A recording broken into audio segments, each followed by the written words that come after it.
Hello student, welcome to my channel Shravan lecturer. आज मैं आपको बताऊंगा जो आप लोगों का फिजिक्स का एक सबसे ज्यादा इंपॉर्टेंट टॉपिक जो बोर्ड एग्जाम में हर साल 7 नंबर का पूछा जाता है लॉन्ग क्वेश्चन में। ये वीडियो आपके लिए बहुत ही ज्यादा इंपॉर्टेंट है। इस वीडियो को लास्ट तक देखना है, वीडियो को लाइक कर देना है, चैनल पर नए हो तो सब्सक्राइब कर देना। देखो ये क्वेश्चन है कि ओम का नियम क्या है। देखो ओम का नियम, जो आप लोगों को ओम के नियम की परिभाषा लिखना है और इसके सत्यापन के लिए आवश्यक प्रयोग का वर्णन परिपथ आरेख खींचकर कीजिए। मतलब इसका सत्यापन भी आप लोगों को करना है। बोर्ड एग्जाम में अगर सत्यापन पूछा जाएगा तो आप लोगों से 7 मार्क्स का क्वेश्चन जरूर पूछा जाएगा। तो आप लोग पूरा ओम का नियम समझ लो जैसा मैं आपको बताने वाला हूं, या फिर इसी क्वेश्चन को आपसे पूछा जा सकता है ओम का नियम की व्याख्या कीजिए। जो ओम के नियम है उनकी व्याख्या कीजिए और प्रतिरोध का मात्रक लिखिए, प्रतिरोध का मात्रक भी बताइए, या आपसे पूछ ले ओम का नियम लिखिए। बस इतना ही पूछ सकता है। मतलब ये आपका टॉपिक सबसे ज्यादा इंपॉर्टेंट है फिजिक्स का। तो आप लोग ये पूरा आप लोग समझ लो। ओके, तो सबसे पहले आप ओम के नियम की पूरी परिभाषा समझ लो। देखो बहुत आसान है। सबसे पहले आपको यह समझना है कि ओम के नियमानुसार जब आपकी भौतिक अवस्थाएं, जैसे आपकी भौतिक अवस्थाएं जैसे ताप दाब है, ये सारी आपकी भौतिक अवस्थाएं हैं, ठीक है। जब भौतिक अवस्थाएं जैसे आपका ताप है, मैंने एग्जांपल के लिए लिख दिया है ताप आदि सामान्य है।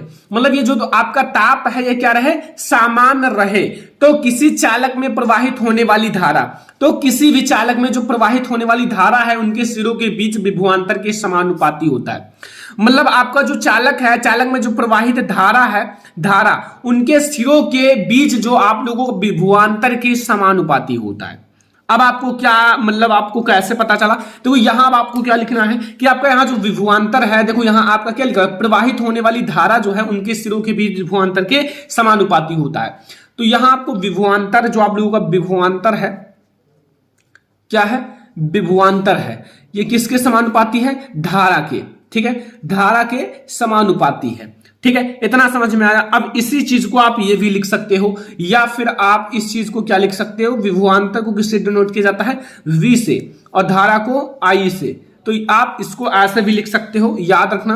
अब आप ध्यान से समझो, इस समानुपाती चिन्ह जो है, इस समानुपाती चिन्ह को हटाने के लिए आपको यहां एक स्थिरांक जोड़ना पड़ेगा, यानी कि V बराबर आपका एक स्थिरांक जुड़ जाएगा, या फिर इसे आप नियतांक कह सकते हो। ठीक है, स्थिरांक इंटू I। ओके, स्थिरांक इंटू I। अब आप देखो ये जो आप लोगों का स्थिरांक जुड़ेगा वो आपका है V बराबर IR, यानी कि यहाँ V बराबर, यहाँ जो आपका स्थिरांक जुड़ जाएगा वो आपका R है और यहाँ आपका इंटू I हो जाएगा, I हो जाएगा ना। या फिर इसे आप लोग लिख सकते हो R बराबर आप लोग क्या लिख सकते हो, यहाँ R बराबर V अपान I लिखा जा सकता है ना। अब यहाँ आप लोग ये सोच रहे होंगे कि यहाँ R जो है ये क्या है, जो स्थिरांक आया है ये R, ये आखिर में है क्या। तो बच्चा बाल्टी ये जो आप लोगों का है ये क्या है, सभी को पता होगा। ठीक है, यहां R जो है, R बराबर वो है चालक का प्रतिरोध, क्या है, चालक का प्रतिरोध। ठीक है, ये आप लोगों का प्रतिरोध है। अब यहां से अभी आपसे क्वेश्चन में ये भी पूछा है कि प्रतिरोध का मात्रक क्या होगा। अब यहां से R बराबर V अपान I है, तो R का मात्रक क्या होगा, प्रतिरोध का मात्रक क्या होगा, ये आपको बताना है। तो प्रतिरोध का मात्रक अगर आपको ज्ञात करना है तो कैसे ज्ञात करोगे, यहां आप हेडिंग डालो प्रतिरोध का मात्रक। ठीक है, अब हम लोग यहां से प्रतिरोध का मात्रक भी ज्ञात कर लेते हैं। प्रतिरोध का मात्रक, ठीक है, प्रतिरोध का मात्रक। अब प्रतिरोध का जो मात्रक होगा वो है पहले V से होगा विभवांतर का मात्रक, जो आप लोगों का है विभवांतर का मात्रक। ठीक है, विभवांतर का मात्रक, और वटे में आप लोगों का हो जाएगा I जो आप लोगों का है धारा का मात्रक है।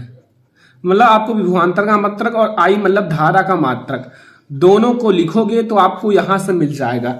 ठीक है, तो यहां आपका जो ये मिलेगा ना, ये आप लोगों का है विभवांतर का मात्रक क्या होता है, वोल्ट होता है, वोल्ट। ठीक है, और आप लोगों का धारा का मात्रक क्या होता है, एम्पियर, क्या होता है, एम्पियर। अब आप एक मात्रक लिख सकते हो वोल्ट प्रति एम्पियर, और आप यहां जो इन दोनों को मिलाकर आपका ओम हो जाता है, एक मात्रक तो आपका ये हो जाता है प्रतिरोध का ओम, जो कि हर साल बोर्ड एग्जाम में पूछा जाता है ऑब्जेक्टिव में कि प्रतिरोध का मात्रक क्या होता है, तो आपको ओम बताना है। और एक है आपका वोल्ट प्रति एम्पियर। ठीक है, अब आप लोग इसको भी ध्यान से समझना एक चीज और, इससे आप लोग या फिर आप लोगों का जो ओम है, ओम को आप इस चिन्ह के द्वारा दर्शा सकते हो। ये आपका चिन्ह है ओम का। ठीक है, इसे मतलब इस चीज से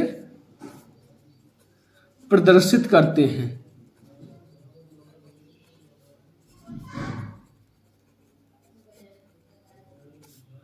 प्रदर्शित करते हैं, इतना ध्यान रखना।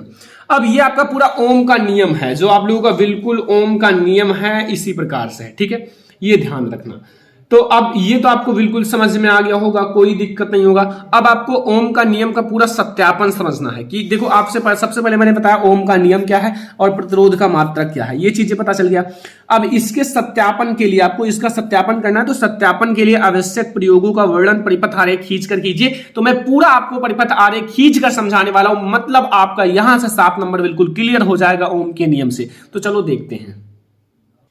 यहां आप लोग हेडिंग डाल देना ओम के नियम का सत्यापन, देख सकते हो यहां मैंने हेडिंग डाला है ओम के नियम का सत्यापन। ठीक है, तो आप लोगों को इस प्रयोग के लिए आपको एक बैटरी, अमीटर, जो आप लोगों का बैटरी है, अमीटर है, कुंजी है, ठीक है, और धारा नियंत्रक, प्रतिरोध, मतलब आपको बैटरी लेना है, अमीटर लेना है, कुंजी लेना है, धारा नियंत्रक लेना है, प्रतिरोध तथा वोल्ट मीटर, तथा आपको वोल्ट मीटर चित्र ए के अनुसार लगाते हैं। अब ये हमारा चित्र ए है और ये हमारा चित्र बी है। ठीक है, अब ए के अकॉर्डिंग आपको लगाना है, देख सकते हो यहां आपका धारा नियंत्रक लगा हुआ है, यहां आपका बैटरी लगा हुआ है, यहां आपका कुंजी लगा हुआ है। ठीक है, कुंजी, और ये आप लोगों का प्रतिरोध तार लगा हुआ है। क्या लगा हुआ है? प्रतिरोध तार। और ये आप लोगों का जो है अमीटर है, अमीटर है ये वाला। ठीक है, आपको इस तरह से बनाना है, ये तीर के आकार का। और ये आप लोगों का V से क्या होता है बच्चे? वर्डी, वोल्ट मीटर है, ये देख लो, मतलब V से वोल्ट मीटर। और यहाँ आपको प्लस माइनस लगा लेना है, यहाँ कुंजी है, सारी चीजें ऐसे व्यवस्थित कर लेना है, बैटरी प्लस माइनस है। ठीक है, तो चित्र ए के अकॉर्डिंग लगाते हैं। प्रतिरोध में प्रवाहित धारा आई अमीटर से, जो आपका प्रतिरोध में प्रवाहित धारा आई है उसको अमीटर से, तथा प्रतिरोध के सिरों के बीच विभवांतर V को वोल्ट मीटर द्वारा मापते हैं। यानी कि धारा को अमीटर से तथा आपको जो विभवांतर है उसे वोल्ट मीटर के द्वारा मापते हैं। ठीक है, अब आपको पहले ये वाला चित्र समझना है इसके अकॉर्डिंग, जो मैंने अभी इस चीज के अकॉर्डिंग बताया है और जिस तरह से मैंने लगाया है, लगाने को सिखाया, बैटरी, अमीटर, प्रतिरोध तार, वोल्ट मीटर, धारा नियंत्रक, कुंजी, ऐसे ही आप लोगों को व्यवस्थित कर लेना है। अब इस चित्र के अकॉर्डिंग अभी आपका पूरा सत्यापन हो जाएगा ओम के नियम का। ठीक है, पहले आपको ये वाला बिल्कुल समझ में आ गया, अब आप लोग ये वाला समझो। देखो अब आपको प्रयोग कैसे करना है। प्रयोग करने के लिए कुंजी के, जो कुंजी के को लगाकर धारा नियंत्रक की एक स्थिति के लिए प्रतिरोध में प्रवाहित धारा तथा उनके सिरों के बीच विभवांतर वोल्ट मीटर द्वारा मापते हैं। ये तो अभी आपको जस्ट पहले ही पता है कि प्रयोग करने के लिए जो कुंजी के को लगाकर धारा नियंत्रक की एक स्थिति के लिए प्रतिरोध में प्रवाहित धारा, जो प्रतिरोध में प्रवाहित धारा है तथा उनके सिरों के बीच विभवांतर को वोल्ट मीटर द्वारा मापते हैं। इसी प्रकार धारा नियंत्रक द्वारा परिपथ में बहने वाली धारा बदलकर अमीटर तथा वोल्ट मीटर के पाठ पढ़ लेती है। ठीक है, पाठ पढ़ लेती है। काफी आसान है, ये आप लोगों को बिल्कुल समझ में आ गया। ओके, आप समझो आगे। पाठ पढ़ लेती है। अब विभवांतर को एक्स अक्ष तथा धारा को वाई अक्ष लेकर एक ग्राफ खींचते हैं।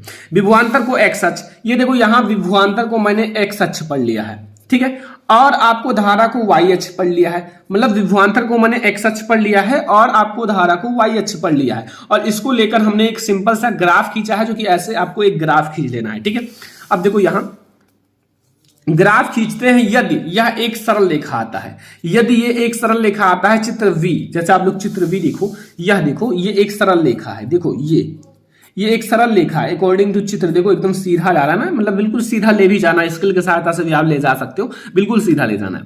तो ये एक सरल रेखा आता है, तो फिर क्या होता है चित्र बी के अकॉर्डिंग, अगर ये सरल रेखा आता है तो चित्र बी में चालक के सिरों के बीच विभवांतर तथा उसमें प्रवाहित धारा सरल रेखीय ग्राफ के ओम के नियम का पालन करती है। अगर ये एक सरल रेखा में आता है, अगर ये चित्र देखो ध्यान से, अगर ये ग्राफ जो है, ग्राफ में ये चीज सरल रेखा में आता है, धारा और विभवांतर के बीच जो ये खींचा गया है, तो आपका ओम के नियम का समझो चालक जो है ना ओम के नियम का पालन करता है। अगर ये सरल रेखा में नहीं आता तो समझ लो ओम के नियम का पालन नहीं करता है। लेकिन अब हमें तो ऐसे सरल रेखा में मिला है और आपका बिल्कुल सही है, तो यहां आपका जो है ना मतलब अगर ये एक सरल रेखीय ग्राफ ओम के नियम का पालन करता है अर्थात चालक ओम के नियम का पालन करता है, अर्थात जो ओम के नियम दिया गया है वो चालक जो है ओम के नियम का पालन करता है, अर्थात ये बिल्कुल सत्य है। तो ये आपको ओम के नियम के सत्यापन में बस इतना ही लिखना है, ओम का नियम का सत्यापन हो जाएगा। सबसे पहले आप ये दोनों फिगर समझ लेना, ये सरल रेखा वाला और ज्यादा इंपॉर्टेंट है, ये भी आपको बिल्कुल बनाना है, ये वाला बहुत ज्यादा इंपॉर्टेंट है और ये भी आपके लिए इंपॉर्टेंट है, ठीक है। तो मतलब यहां से ओम के नियम का सत्यापन बिल्कुल समझ में आ गया होगा, कोई दिक्कत नहीं होगा। तो ओम का नियम बस छोटा सा था, देख सकते हो मैंने छोटा सा लिखा था ओम का नियम, बस यहां से आपको प्रतिरोध का मात्रक भी बता दिया और आपको ओम को चिन्ह बता दिया और यहां आपसे जो ओम के नियम का पूरा सत्यापन आप लोगों को पता चल गया होगा। आई होप कि आपको पूरा ओम का नियम समझ में आ गया होगा। तो इस वीडियो को लाइक कर देना, शेयर कर देना अपने फ्रेंड्स के साथ। अगर आप चैनल पर नए आए हो तो सब्सक्राइब जरूर कर लेना। हम लोग मिलेंगे किसी नेक्स्ट इंपॉर्टेंट वीडियो में, तब तक के लिए धन्यवाद।